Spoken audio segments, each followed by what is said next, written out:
오늘 우리에게 주시는 하나님 말씀은 사도행전 1장 15절로 22절 말씀입니다. 모인 무리의 수가 약 120명이나 되더라. 그때에 베드로가 그 형제들 가운데 일어서서 이르되, 형제들아, 성령이 다윗의 입을 통하여 예수 잡는 자들의 길잡이가 된 유다를 가리켜 미리 말씀하신 성경이 응하였으니 마땅하도다. 이 사람은 본래 우리 수 가운데 참여하여 이 직무의 한 부분을 맡았던 자라. 이 사람이 불의의 삭스로 밭을 사고 후에 몸이 곤두박질하여 배가 터져 창자가 다 흘러나온지라. 이 일이 예루살렘에 사는 모든 사람에게 알리어져 그들의 말로는 그 밭을 아겔다마라 하니 이는 피밭이라는 뜻이라. 시편에 기록되었으되 그의 거처를 황폐하게 하시며 거기 거하는 자가 없게 하소서 하였고, 또 일러스되 그의 직분을 타인이 취하게 하소서 하였도다. 이러함으로 요한의 세례로부터 우리 가운데서 올려져 가신 날까지 주 예수께서 우리 가운데 출입하실 때에 항상 우리와 함께 다니던 사람 중에 하나를 세워 우리와 더불어 예수께서 부활하심을 증언할 사람이 되게 하여야 하리라 하거늘. 아멘. 귀한 찬양 감사합니다. 십자가의 보혈로 날 씻어주옵소서. 간절한 그 기도의 제목, 간구하고 구할 때마다 이루어지고 응답받는 은혜가 있게 되기를 간절히 바랍니다. 오늘 본문은 예수님께서 승천하신 후 예수님의 말씀대로 성령의 임재를 기다리며 기도하는 제자들에 관한 말씀입니다. 오늘은 부활절 후 7번째 주일로서 40일간 제자들과 함께 계셨던 예수님께서 하늘로 올려지신 후에 약속된 성령께서 그들에게 오실 때까지 열흘간 있었던 일을 기념하는 주일입니다. 먼저 예수님께서 이 땅에 계셨던 40일 동안 무슨 일이 있었습니까? 예루살렘 모처의 은신처에 숨어있던 제자들을 찾아오셨고, 근심과 두려움에 깊이 잠겨있던 제자들을 위로하셨고, 성령의 은사를 경험하게 하여 주셔서 그들이 서로 용서하고 화해하여 하나 되게 하셨습니다. 하지만 부활의 주님을 만난 후에도 또 성령을 체험하고 나서도 예수님을 떠나 갈릴리로 돌아간 제자들을 찾아서 갈릴리까지 가셨고, 거기에서 그들의 믿음과 사명을 회복시키셔서 다시금 예루살렘으로 돌아오게도 하셨습니다. 뿐만 아니라 예수님께서는 형제들이라고 불리는 사람들, 곧 12제자에 속하지는 않지만 그들과 마찬가지로 물심양면으로 예수님을 도우며 따랐던 사람들에게도 찾아오시고 만나 주셨습니다. 고린도전서 15장 6절을 보게 되면 바울의 증언이 나오는데, 이때 만난 형제들을 가리켜 모두 500여 명이라 말하고 있습니다. 또한 그 외에도 고린도전서 15장 7절을 보게 되면 예수님께서는 야고보, 곧 예수님의 동생에게도 부활하신 모습을 보여주셨습니다. 예수님의 가족들에게도 나타나 만나 주신 것입니다. 이와 같이 예수님께서는 40일 동안 사랑하는 모든 사람들을 두루 찾아다니시면서 부활의 몸을 보여주시고 하나님 말씀을 전해주심으로써 슬픔을 기쁨으로, 원망을 감사로, 근심을 평강으로 바꾸어 주셨습니다. 예수님께서 하신 이 일을 사도행전 1장 3절은 이렇게 말합니다. 그가 고난받으신 후에 또한 그들에게 확실한 많은 증거로 친히 살아계심을 나타내사 40일 동안 그들에게 보이시며 하나님 나라의 일을 말씀하시니라. 아멘. 곧 슬픔을 기쁨으로, 원망을 감사로, 근심을 평강으로 바꾸신 것이 바로 하나님 나라의 일인 것입니다. 예수님께서는 이것을 공생의 사역을 시작하실 때에 누가복음 4장 18절로 19절 말씀을 보게 되면 이사야 선지자의 말을 인용하시면서 이렇게 말씀하신 바가 있습니다. 주의 성령이 내게 임하셨으니 이는 가난한 자에게 복음을 전하게 하시려고 내게 기름을 부으시고 나를 보내사 포로된 자에게 자유를, 눈먼 자에게 다시 보게 함을 전파하며 눌린 자를 자유롭게 하고 주의 은혜의 해를 전파하게 하려 하심이라. 아멘. 예수님의 사역을 시작할 때 또한 승천하시기 바로 직전에도 똑같은 말씀을 하셨던 것입니다. 그러므로 이를 통해서 무엇을 알 수 있습니까? 예수님께서 이 땅에 오셔서 하신 일은 처음부터 끝까지 오로지 하나님 나라의 일이었다라는 것입니다. 왜 그렇습니까? 이것이 바로 예수님께서 이 땅에 오신 목적이기 때문입니다. 곧 예수님께서는 죄로 말미암아 눈과 마음이 어두워져서 자신들이 하나님의 자녀인 줄을 모르고 사단의 포로로 살고 있는 사람들의 눈과 마음을 진리의 말씀으로 깨끗하게 씻어주셔서 그들로 하여금 하나님께서 그들의 아버지이신 것을 깨달아 알게 하실 뿐만 아니라 그것을 알고 있다 할지라도 그들 자신의 힘으로는 결코 풀 수 없는 죄의 결박을 십자가 대속의 사랑으로 풀어주셔서 그들로 하여금 다시 아버지 집으로 돌아오게 하시기 위하여 이 땅에 오셨다라는 것입니다. 그런데 이 일을 예수님께서 어떻게 하셨다라는 것입니까? 완수하셨다라는 것입니다. 하늘로 들려 올려지는 그 순간까지 이 사명을 온전히 감당하신 것입니다. 이제 우리도 부활절로부터 예수님께서 하늘로 올려지신 승천일까지의 시간을 말씀과 함께 보냈습니다. 예수님의 발자취를 따라서 40일을 함께 말씀과 함께 걸어온 것입니다. 그렇다면 이제 우리 자신을 한번 돌아보기를 바랍니다. 우리는 이 40일을 어떻게 보내었습니까? 예수님께서 하나님 나라의 일을 하셨던 것처럼 우리도 하나님 나라의 일을 하고 있었습니까?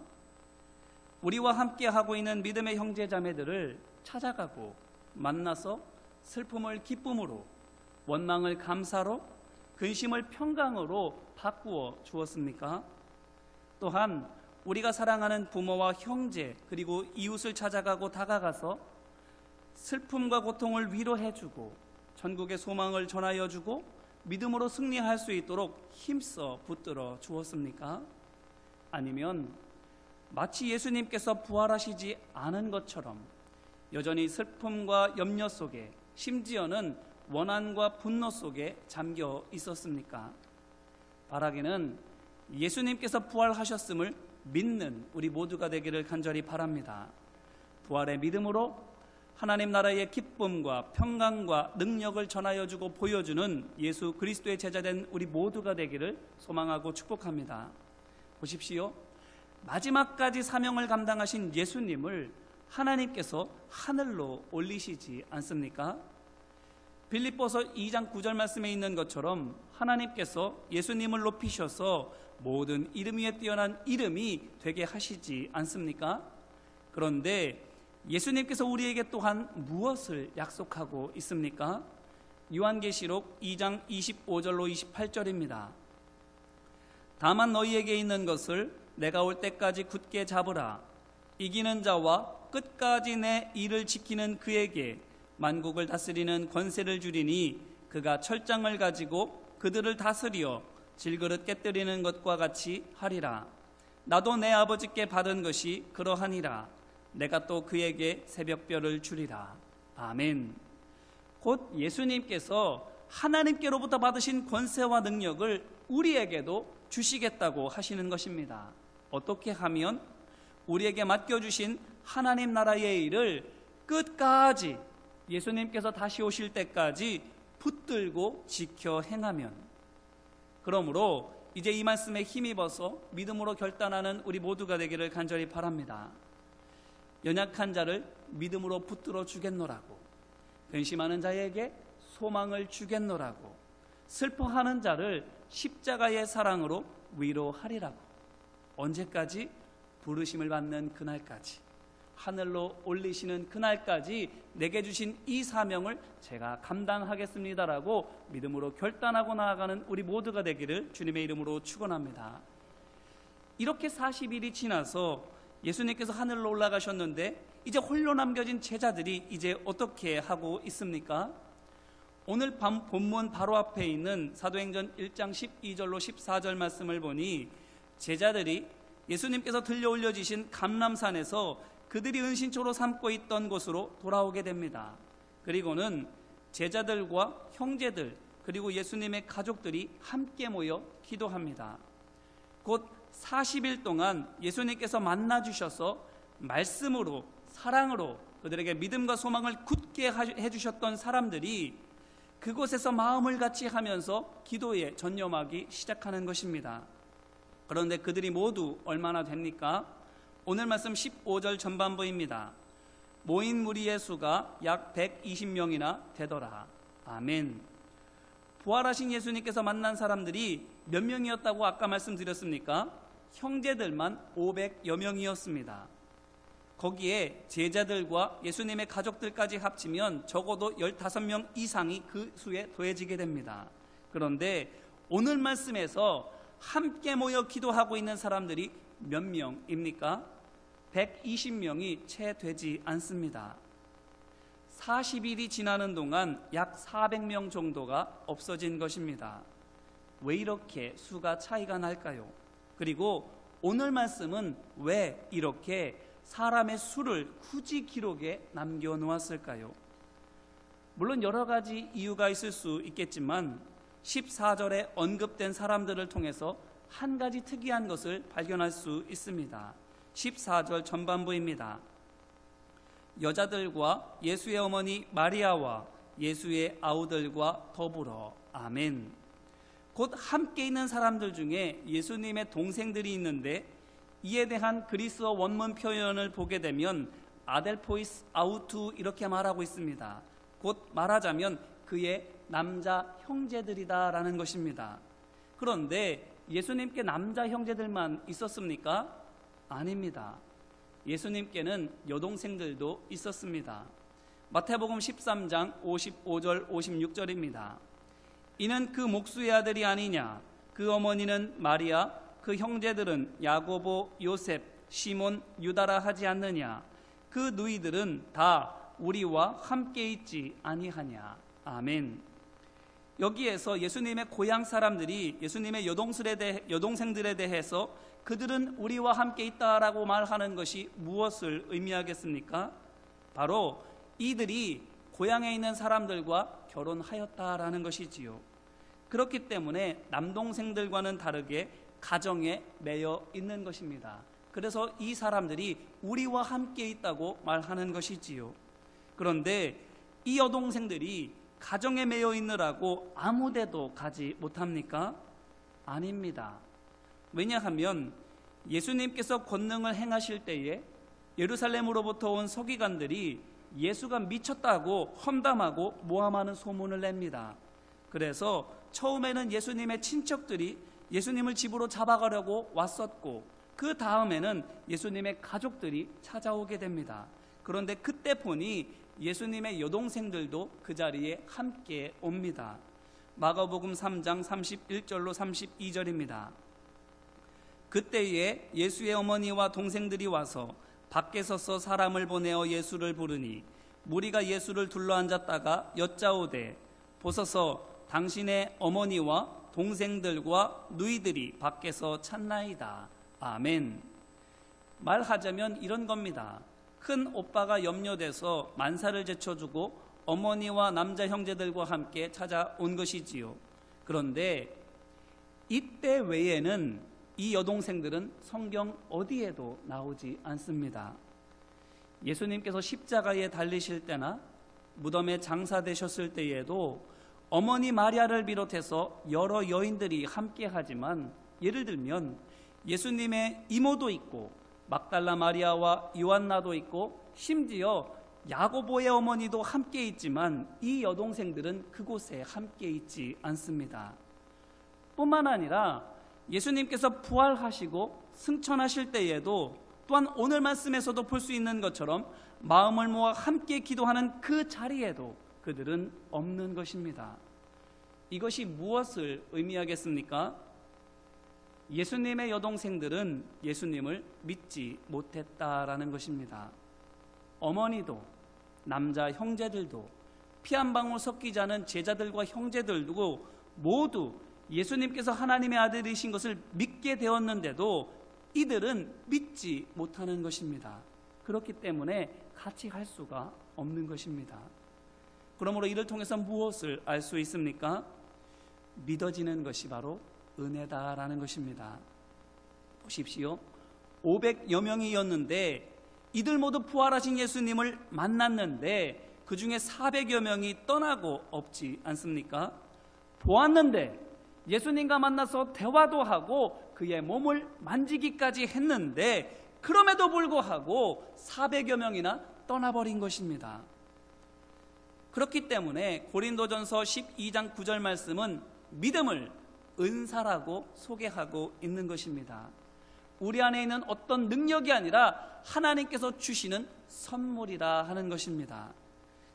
그러므로 오늘 말씀이 왜 이렇게 500여 명이 120명으로 줄어든 사실을 굳이 알리고 있는 것입니까? 그것은 우리에게 너희가 예수 그리스도를 믿고 구원받은 것이 하나님의 전적인 은혜인 것을 알라고 말하기 위해서입니다.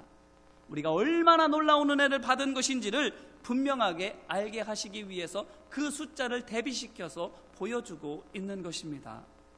그뿐만이 아닙니다. 이렇게 마음을 모아서 함께 기도하는 믿음의 백성들을 통해서 하나님께서 얼마나 크고 놀라운 일을 행하실지를, 그래서 이 적은 수가 이후에 얼마나 많아지게 될지에 대해서 보여주기 위해서 또한 말씀해 주시는 것입니다. 실제로 이들이 성령을 받고 담대하게 복음을 전하기 시작하자 믿고 구원받는 사람들의 수가 얼마가 됩니까? 사도행전 2장 41절입니다. 그 말을 받은 사람들은 세례를 받음에 이날에 신도의 수가 3,000이나 더하더라. 아멘. 이어지는 2장 47절에서는 또한 이렇게 말합니다. 주께서 구원받는 사람을 날마다 더하게 하시니라. 아멘. 그뿐만이 아니라 5장 14절입니다.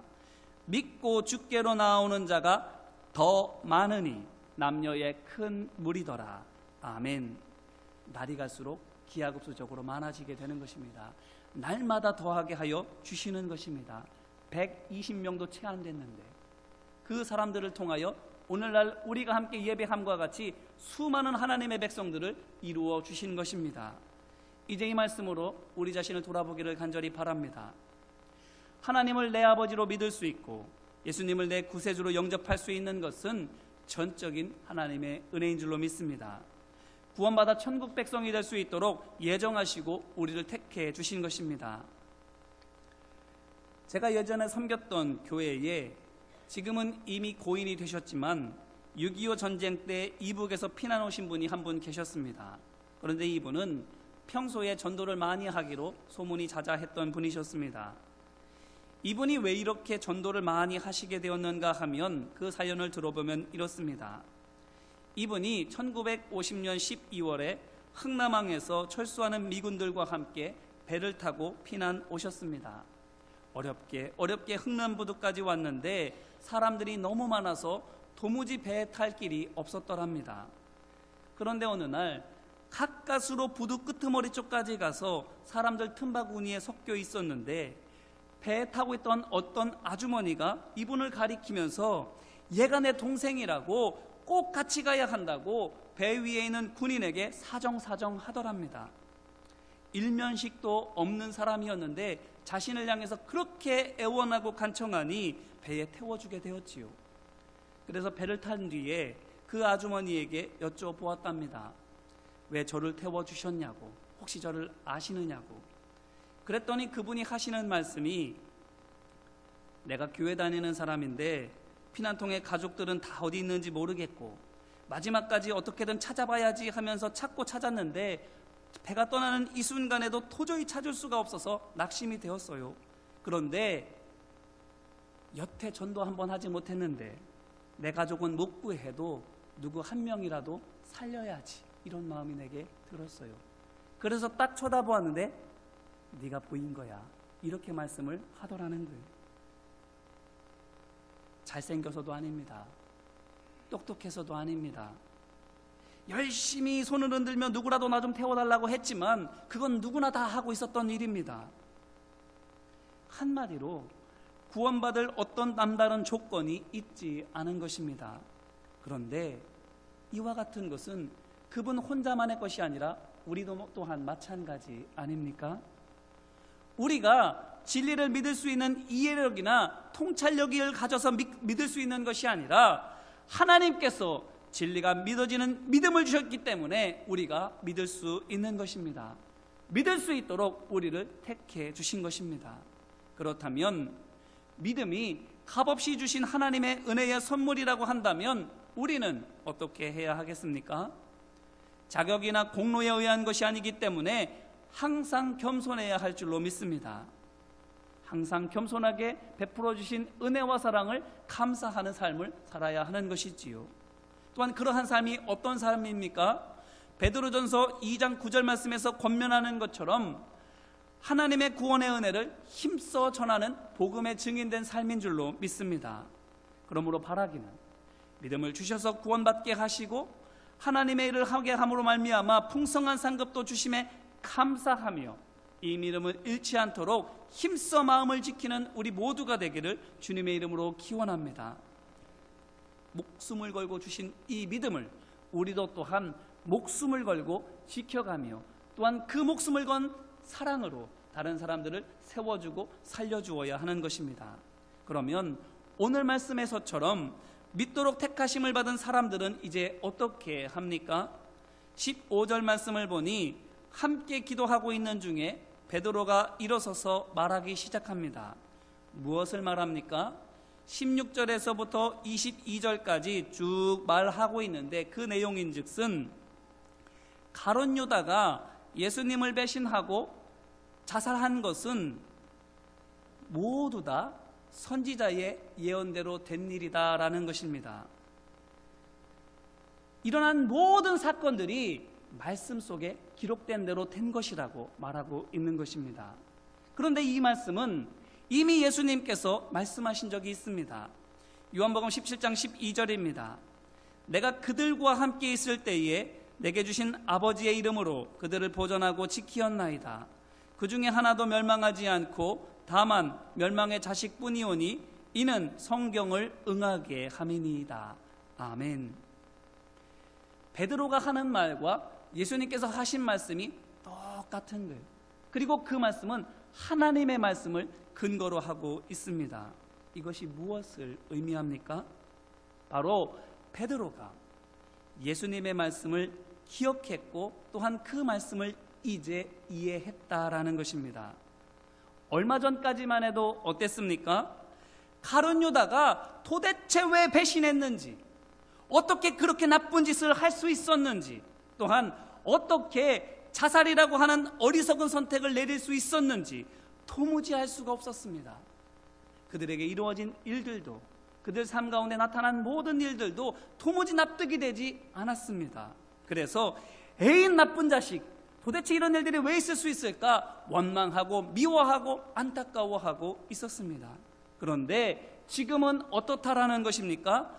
아, 그렇구나, 이해하고 있는 겁니다. 하나님 말씀에 기록되어 있고 그 말씀이 그대로 이루어진 것이구나 라고 알게 된 것입니다. 이를 통해서 또한 우리는 무엇을 알 수 있습니까? 기도하면 성령 받기 위해 예수님의 뜻에 따라서 한 마음으로 간절히 구하면 하나님의 말씀은 깨닫는 지혜를 얻게 된다라는 것입니다.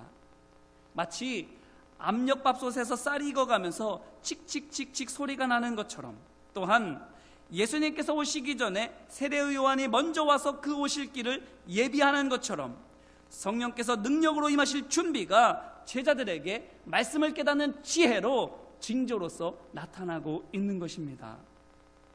그러면서 또한 어떻게 됩니까? 20절 말씀에서 시편 말씀을 인용하면서 말하는 것에서 우리가 볼 수 있는 것처럼 하나님의 말씀대로 그들이 가룟 유다의 빈자리를 채워야 함을 깨닫습니다. 제자들의 수를 채워서 복음 증거 사역을 완전하게 하는 것이 바로 지금 하나님께서 원하시는 것이라는 것을 깨달은 것입니다.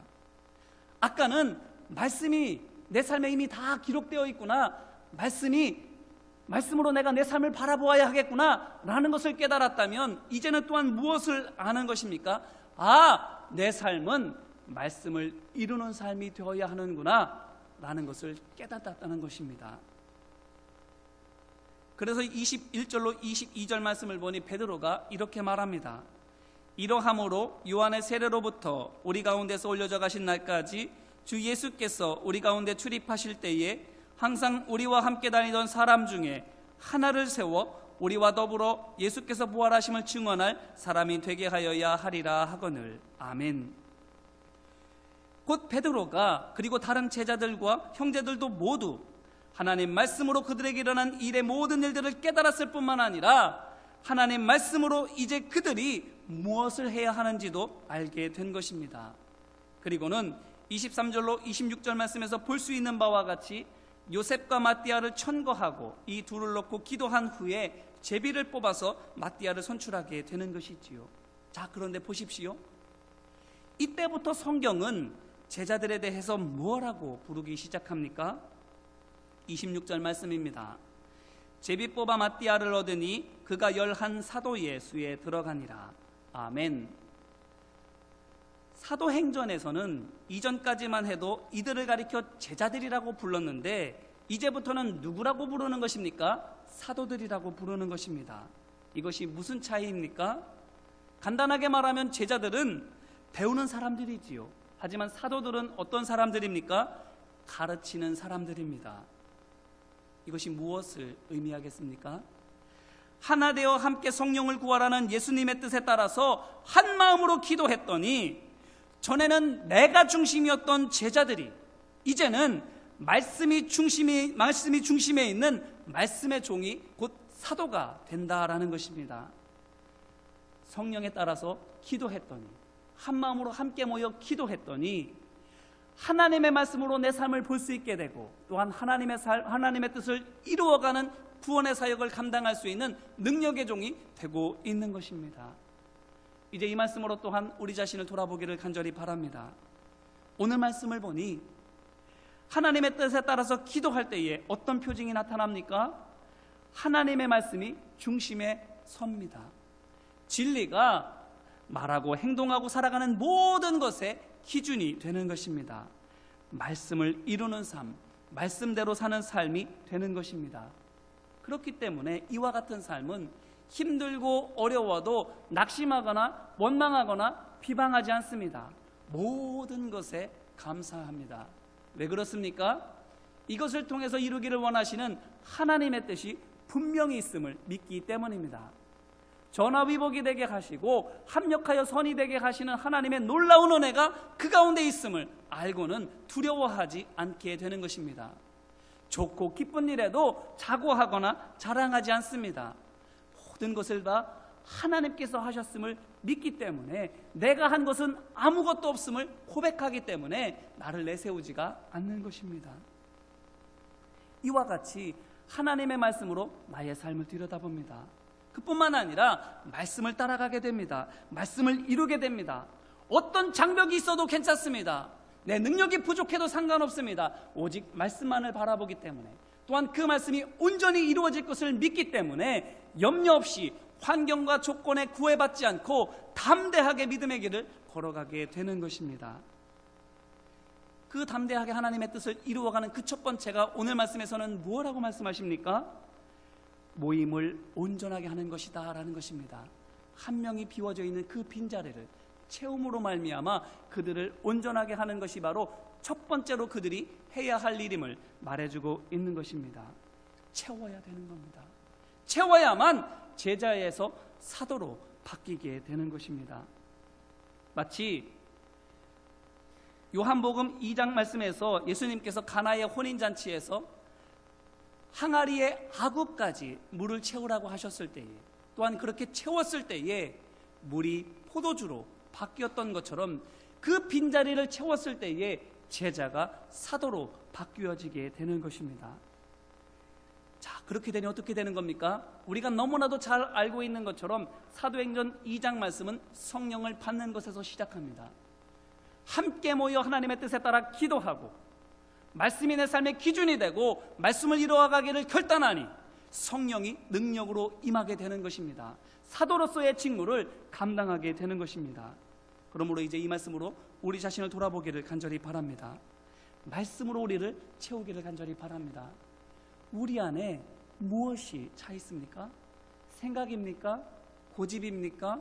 감정입니까? 세상 일들입니까? 오직 말씀으로만 채우는 우리 모두가 되기를 간절히 바랍니다. 뿐만 아니라 우리의 빈자리를 채우기를 소망하고 축복합니다. 낙심한 사람들이 있습니다. 의심하는 사람들이 있습니다. 두려워하는 사람들이 있습니다. 떠난 이들도 있습니다. 그 빈자리를 우리가 채워야 할 줄로 믿습니다. 아버지의 집으로 오게 하고 제자로 삼고 사도로 삼고 믿음의 동역자로 삼아서 함께 해야 하는 줄로 믿습니다. 그럴 때에 성령께서 능력으로 임하셔서 우리 모두가 사도 곧 하나님의 말씀을 전하고 가르치고 온전하게 세워주는 능력의 종들로 설 수 있게 되는 줄로 믿습니다. 이 은혜와 능력이 함께 기도하고 함께 말씀을 붙잡고 나아감으로 말미암아 이루어지게 되기를 주님의 이름으로 축원합니다. 기도하겠습니다. 은혜와 사랑 많으신 아버지 하나님, 감사합니다. 예수님께서 말씀하신 대로 순종하며 기도하였더니, 그리고 그 기도한 대로 하나님 말씀을 기준으로 삼아 내 삶을 들여다보게 되고, 또한 그 하나님의 말씀을 이루기 위하여 헌신하는 삶을 살게 되니 성령께서 능력으로 임하십니다. 주님, 우리로 하여금 함께 기도하게 하신 이유가 있습니다. 함께 모여 마음을 같이하여 간절히 부르짖게 하신 이유가 있습니다. 우리로 하여금 말씀이 기준되게 하시고 말씀을 이루는 능력의 사도가 되게 하시기 위하여 우리를 기도의 자리로, 예배의 자리로 불러주시는 줄로 믿습니다. 주님, 함께 기도하게 하여 주시고 함께 하나님을 예배하게 하여 주셔서 하나님 말씀이 우리의 삶 가운데에서 온전하게 이루어지는 것을 보게 하시고 하나님의 뜻을 이루기 위하여 헌신하며 힘써 주님의 일들을 함께 감당해 나아가는 우리 모두가 되도록 역사하여 주옵소서. 그래서 성령의 능력으로 임하여 하나님 말씀을 전하고 가르치는 사도의 직무를 감당하게 됨과 같이 우리도 또한 하나님 말씀을 전할 수 있는, 하나님의 말씀을 가르칠 수 있는, 온 세상을 변화시킬 수 있는 능력의 사도들로 변화되어질 수 있도록 주님 역사하여 주시옵소서. 우리의 모습을 바라보지 않고 우리의 처지와 형편을 바라보지 않고 하나님 말씀만을 바라보며 달려가오니 주님 역사하여 주시고 이루어 주시옵소서. 함께 하심을 믿고 간절히 구하며 은혜와 사랑 많으신 예수님 이름으로 기도합니다. 아멘.